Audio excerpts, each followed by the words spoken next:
What's up, guys? Franco Mobile Homes here, and today we are going to talk about 5 contingencies that you should know about mobile homes.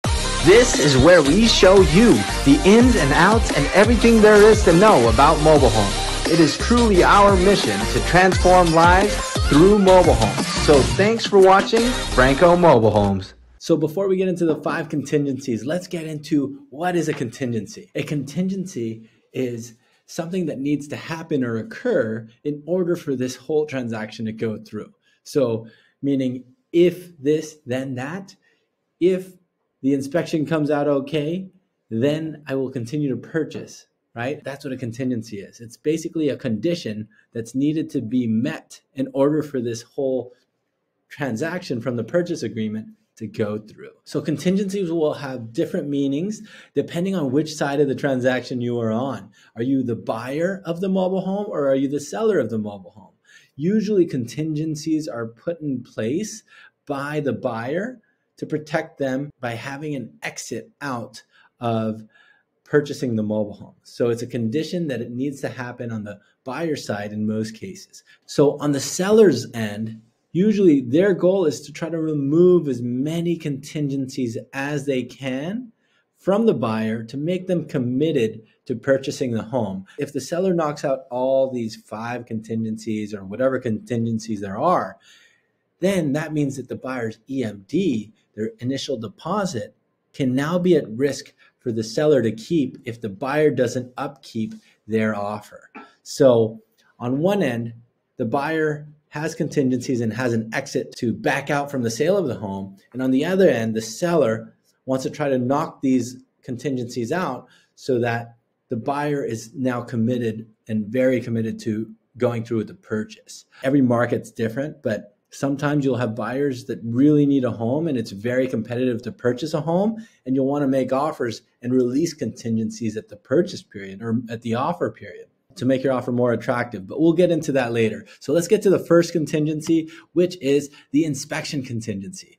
So inspections is a very, very common contingency in mobile home purchases. So the buyer usually would want to get an inspection done around the home to get a full picture of what's really involved. I'm going to buy this home for $200,000 or $300,000, but I want to know if there's any major issues, like they can cost $30,000 or $40,000 before I even purchase. Let's say that the inspection happens during the contingency period. We'll talk about timelines in another video, but let's say an inspection happens and something came up, plumbing is completely ruined and heating is completely ruined and it's $20,000 of issues. That buyer has the right to back out if they chose to, if it's still in that contingency period. That being said, because they have the right to back out, this is typically a place where if you're working with a good buyer agent, that buyer agent is going to help you negotiate a lower price for that home. And this is a very common tactic that happens for buyers and buyers agents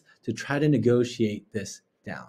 So, and then on the selling side, on the listing side, usually when I help list a mobile home, I'll always try to protect the seller by trying to remove this contingency before we even go pending. And it's important you work with an agent that knows how to analyze these contingencies very well. Now, second on the list is the financing contingency. Does your buyer have a loan? Yes, you have a loan approval. Yes, you have a pre-approval, but there are things that can go wrong during the pending period. So on the contract, you'll typically have a contingency period timeline of let's say 20, 25 days.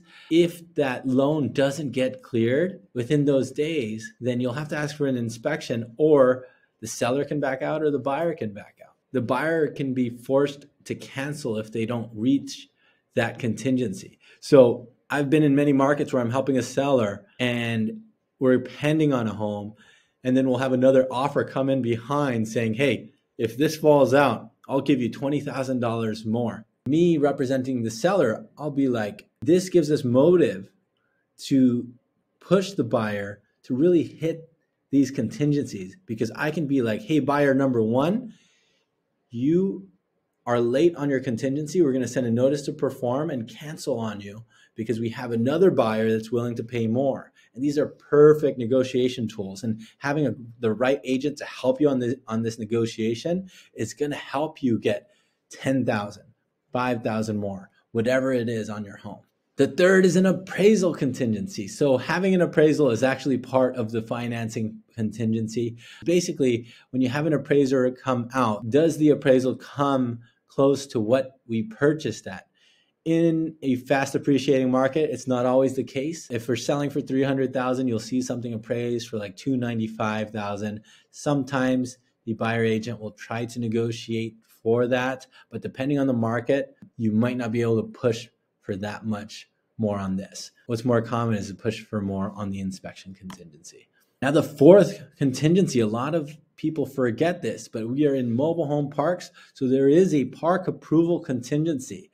The buyer has to get a park approval to qualify for the park in order for this purchase to go through. Usually, as a seller, I'll give the buyer about 14 to 20 days to have all this straightened out before we start to cancel. So this is something that I wanted to bring up because we have a whole video on how the park approval process works, and watch that video if you want to know. Number 5, this is very important to know, but a home sale contingency. This isn't as common. This doesn't always happen in a transaction, but you want to know what a home sale contingency is. So if a buyer is making an offer on your home and they have a home sale contingency, that means that they're buying your home under the condition that their home that they are selling gets sold. Now, that gets really risky and that gets really difficult because you have two big balloons that are very delicate, and if one pops, everything can fall apart. Now, we've done several home sale contingency deals before, which basically are double closes. I've even done a triple close before, but it takes a lot of attention to detail. It takes a lot of collaboration, and it takes a lot of negotiation to really close this deal and make it work. That's what a home sale contingency is. It's that either a buyer has to sell another home that they're selling, or the seller has to find a home that they're purchasing in order for this to go through. That's pretty much it for the 5 most common contingencies for mobile homes. Thanks for watching, guys. If you liked our stuff, please subscribe and hit that like button. Thanks for watching. Bye.